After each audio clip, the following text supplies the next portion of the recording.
दोस्तों, वो पाकिस्तान जो कल तक डोनाल्ड ट्रंप को नोबेल पीस पुरस्कार दिए जाने की वकालत कर रहा था, आज अमेरिका के ईरान पर हमले की निंदा कर रहा है।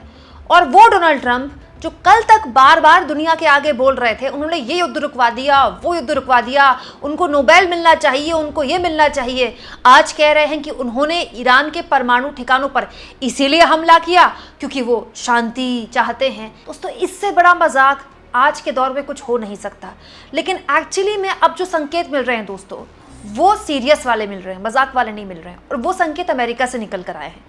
अमेरिका के राष्ट्रपति डोनाल्ड ट्रंप ने ईरान पर हमला तो कर दिया, लेकिन कहीं ऐसा ना हो कि उनको यह हमला लेने के देने उनके अपने देश में पड़ जाए। कैसे?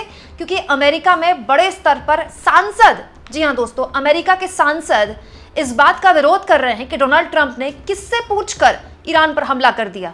क्या उन्होंने संसद को इस बारे में जानकारी दी? क्या संसद से उन्होंने इजाजत ली? क्या उन्होंने दूसरे पार्टियों के नेताओं से बात की?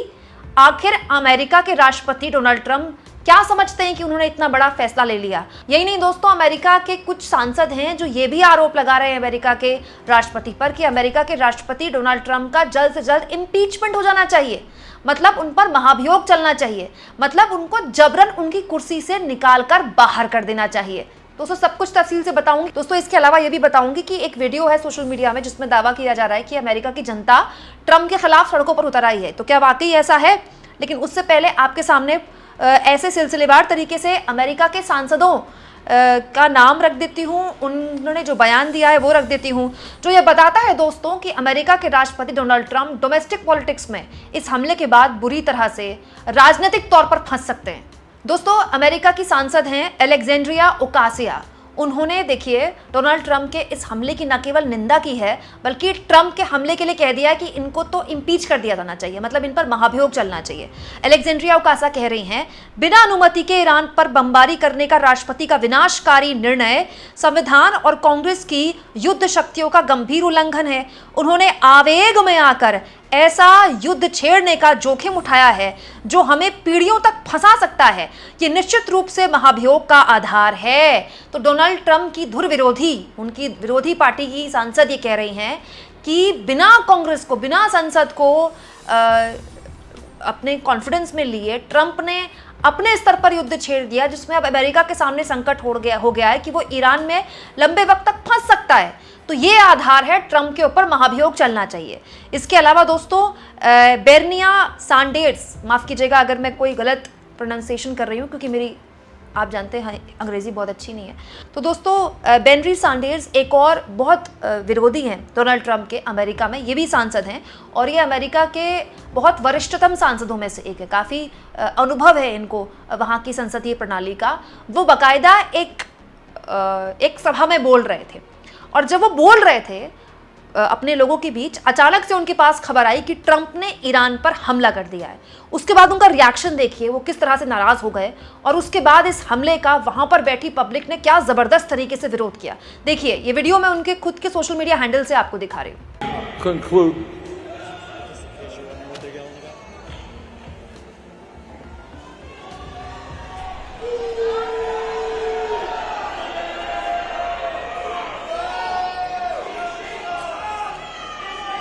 This is a statement from Donald Trump. Quote, "We have completed our very successful attack on the 3 nuclear sites in Iran, etc."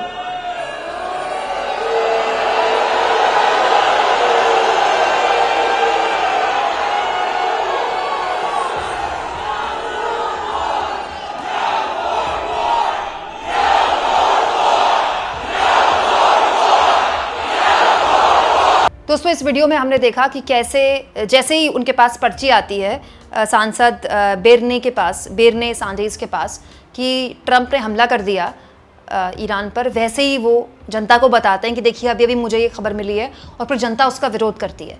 ये खुद उन्होंने अपने सोशल मीडिया एक्स में शेयर किया है। दोस्तों, ये जो सांसद हैं ये बहुत ही वरिष्ठतम सांसद हैं अमेरिका के, और अगर आप इनका सोशल मीडिया हैंडल उठाएंगे तो ये पिछले काफ़ी दिनों से ट्रंप के खिलाफ बोल रहे हैं कि ये किसी भी हाल में अमेरिका के हित में नहीं है कि ट्रंप इस लड़ाई में अमेरिका को झोंके, और एक बार फिर से उन्होंने अपने आवाज़ बुलंद की। इसके अलावा एक और सांसद है दोस्तों, नॉर्मा डोरिस। नॉर्मा डॉरिस ने भी सोशल मीडिया एक्स में ट्रंप का विरोध करते हुए लिखा है, डोनाल्ड ट्रंप ने अवैध रूप से एक विदेशी देश पर हमला किया जिससे अमेरिकी लोगों की जान जोखिम में पड़ गई। हमारे सैनिक, हमारे परिवार, हमारे समुदाय, उन्होंने कांग्रेस और संविधान को दरकिनार कर दिया। अब अमेरिकी लोगों को उनकी लापरवाही की कीमत चुकानी पड़ेगी। ये नेतृत्व नहीं है। यानी कि सांसद नॉर्मा डॉरिस भी कह रही हैं कि ये कौन सा तरीका है ट्रंप का कि वो जबरदस्ती अमेरिका को ऐसे युद्ध में झोंक रहे हैं जिसकी कीमत अब अमेरिका को चुकानी पड़ेगी। यहां भी उन्होंने यही बात बोली दोस्तों कि ट्रंप ने अमेरिका की संसद से पूछे बिना ये फैसला लिया। एक और सांसद है दोस्तों, क्रिस डेल्यूजियो भी देखिए एक लाइन में अपनी बात लिखते हैं और कहते हैं, Congress did not authorise this war.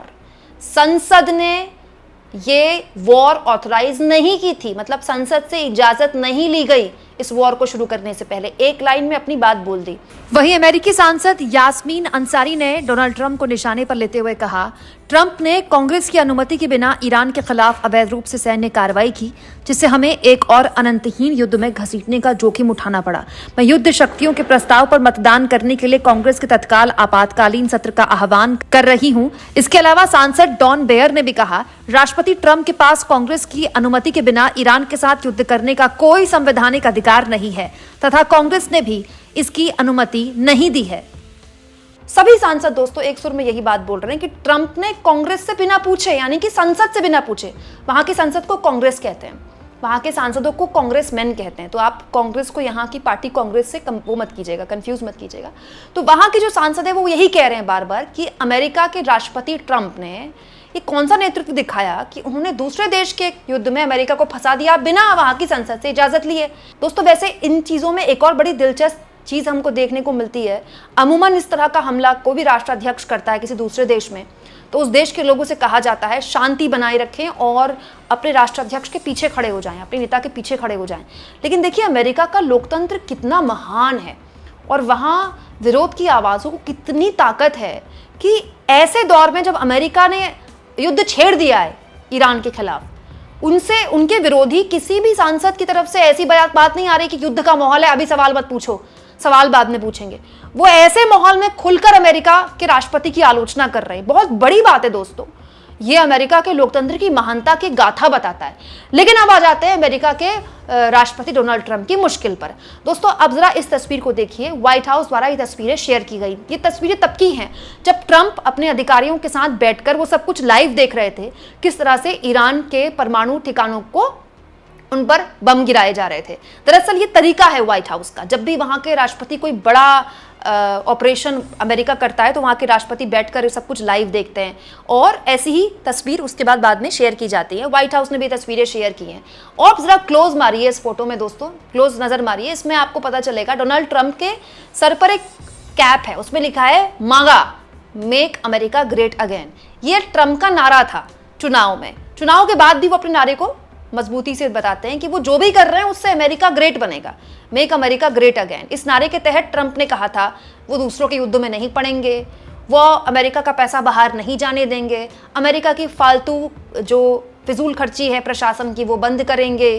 तो मुझे कोई ये बता दे कि दूसरे देश के युद्ध में अमेरिका अगर कूदता है तो इससे अमेरिका ग्रेट कैसे बनता है। हाँ, ट्रंप ने अपने सपोर्टर्स को कैप पहनकर एक तरह से जस्टिफाई करने की कोशिश की है कि देखो जो भी यहां पर मैं कर रहा हूं अमेरिका को ग्रेट बनाने के लिए कर रहा हूं। लेकिन कॉमन सेंस की बात है दोस्तों, अमेरिका कैसे ग्रेट बनेगा इसमें? अमेरिका के आगे तो एक जाहिर तौर पर उसके खुद के सांसद संकट खड़ा कर रहे हैं, सवाल खड़ा कर रहे हैं कि आपने दूसरे देश की लड़ाई में कूदने से पहले एक बार हमसे बात भी नहीं करी, संसद को अपने कॉन्फिडेंस में भी नहीं लिया। और ट्रंप लगातार अपने समर्थकों को बार बार एक जस्टिफिकेशन देने की कोशिश कर रहे हैं कि वो जो भी कर रहे हैं उससे अमेरिका ग्रेट होगा। हालांकि दोस्तों आज के दौर के जो सपोर्टर हैं, किसी भी देश के सपोर्टर हैं, उनको बस एक बहाना चाहिए, वो अपने नेता के सपोर्ट में आने का कोई भी बहाना ढूंढ ही लेते हैं। तो मागा के जो सपोर्टर है वो भी ये कैप देखकर खुश हो रहे होंगे कि हाँ ट्रंप जी ने कैप पहन ली हमला करते वक्त, यही बहुत बड़ी बात है। लेकिन अब आ जाते हैं दोस्तों ट्रंप की डोमेस्टिक पॉलिटिक्स में। जाहिर तौर पर ये एक ऐसे सवाल हैं जिसका जवाब ट्रंप को इजीली, मतलब वो उनको ऐसा नहीं है कि वो 3 हमले करते हैं उससे मामला खत्म हो जाएगा। ईरान किसी भी हाल में शांत तो बैठा नहीं है। जो उद्देश्य के साथ ये हमला किया गया कि ईरान सरेंडर कर देगा, ईरान ने सरेंडर नहीं किया। ईरान ने आज ताबड़तोड़ मिसाइलों की बारिश कर दी तेल अवीव सहित कई शहरों में, और वहाँ भीषण तबाही मचा दी। 25 से ऊपर वहाँ मिसाइलें दागी गई हैं। ईरान ने यह भी कह दिया कि वो अपना परमाणु कार्यक्रम नहीं छोड़ेगा। तो बड़ा सवाल ये है कि ट्रंप को इससे हासिल क्या हुआ? ट्रंप का उद्देश्य क्या पूरा हुआ? ट्रंप जो चाहते थे इस हमले के बाद वो पूरा हुआ? अभी तो पूरी सैटेलाइट तस्वीरें भी नहीं आई हैं दोस्तों। अभी तो ये जानकारी भी नहीं मिली है कि जिन परमाणु ठिकानों पर हमला किया गया ईरान के, क्या वहां नुकसान हुआ है। हालांकि दोस्तों मैं आपको लगातार बता चुकी हूं कि IAEA ये ऑर्गेनाइजेशन है जो पूरी दुनिया के जो परमाणु ठिकाने हैं, हर देश में अपने अपने परमाणु ठिकाने हैं, और कई जगह मोस्टली जो परमाणु दोस्तों जो ऊर्जा है वो बिजली पैदा करने के लिए इस्तेमाल की जाती है। बहुत इंपॉर्टेंट है, वो दुनिया के बहुत से मुल्क करते हैं। तो उनका संरक्षण करना भी इसी संस्था का काम है। और इस संस्था द्वारा आज सुबह ही बता दिया गया है कि फिलहाल ईरान में कहीं भी किसी भी तरह के रिसाव की खबर नहीं है। तो मतलब ईरान के किसी परमाणु ठिकाने को नुकसान भी नहीं हुआ। तो फिर जो उद्देश्य था अमेरिका का उसने कैसे पूरा किया? और उससे भी बड़ी बात, ये ग्रेट कैसे बनने वाला है अमेरिका इस हमले के बाद? अब आ जाइए वीडियो में दोस्तों। ये वीडियो सोशल मीडिया में काफ़ी वायरल हो रहा है और दावा किया जा रहा है कि दरअसल ये जो वीडियो है ये अमेरिका के अंदर विरोध की आवाज़ों का वीडियो है। और इस वीडियो के ज़रिए बताया गया है कि ट्रंप के इस हमले के बाद अमेरिका की जनता सड़कों पर उतर आई है कि उन्होंने ईरान पर हमला क्यों किया। दोस्तों अमेरिका की जनता सड़क पर तो उतरी है, ट्रंप के विरोध में ही उतरी है, लेकिन ये ईरान वाला मामला नहीं है। ये कुछ दिन पुराना वीडियो है। ट्रंप को लेकर वहां लगातार प्रदर्शन हो रहे हैं, अलग अलग मुद्दों को लेकर प्रदर्शन हो रहे हैं। ये मामला वहां की डोमेस्टिक पॉलिटिक्स का है। तो मैं आपको फैक्ट चेक करके बता रही हूँ, आप कंफ्यूज मत होइएगा। अभी फिलहाल वहां इस हमले के बाद कोई विरोध प्रदर्शन इतने बड़े नहीं हुए हैं जिसकी कोई जानकारी निकल कर आई हो। हालांकि वहां विरोध प्रदर्शन कोई किसी भी मुद्दे पर कर सकता है। वहां का कॉन्स्टिट्यूशन, वहां का लोकतंत्र उन्हें इजाजत देता है। गजा को लेकर भी वहां विरोध प्रदर्शन हो चुके हैं। अब आप सोचिए ना, एक देश के राष्ट्रपति दूसरे देश पर हमला कर रहे हैं, उसके बावजूद भी वहां के सांसद अपने राष्ट्रपति को कोस रहे हैं। इससे बड़ी लोकतांत्रिक मूल्यों वाला देश आपको कहां मिलेगा? लेकिन अब यही स्थिति ट्रंप के लिए राजनीतिक तौर पर मुश्किल बन सकती है। उनको अपने नेताओं को, अपनी पार्टी को, अपने समर्थकों को बताना होगा कि कैसे दूसरे देश पर के परमाणु ठिकानों को निशाने पर लेकर वो ग्रेड बनाने वाले हैं अपने देश को। दोस्तों आप चाहें तो मेरा ये वीडियो देख सकते हैं। इसमें मैंने आपको विस्तार से बताया है कि इन ठिकानों को निशाना बनाकर भी ईरान अपना बदला ले सकता है, क्योंकि ये सब अमेरिका के ठिकाने हैं। आपको क्या लगता है दोस्तों, जिस तरह से अमेरिका के अंदर ट्रंप का विरोध हो रहा है, ये विरोध उनको कहां ले जाएगा? कमेंट बॉक्स में जरूर लिखें और जितना हो सके चैनल को शेयर करें, सब्सक्राइब और थैंक्स और ज्वाइन। दोस्तों ये 2 ऑप्शन है जिसके जरिए अगर आप चाहें तो आर्थिक तौर पर भी चैनल के हाथ मजबूत कर सकते हैं।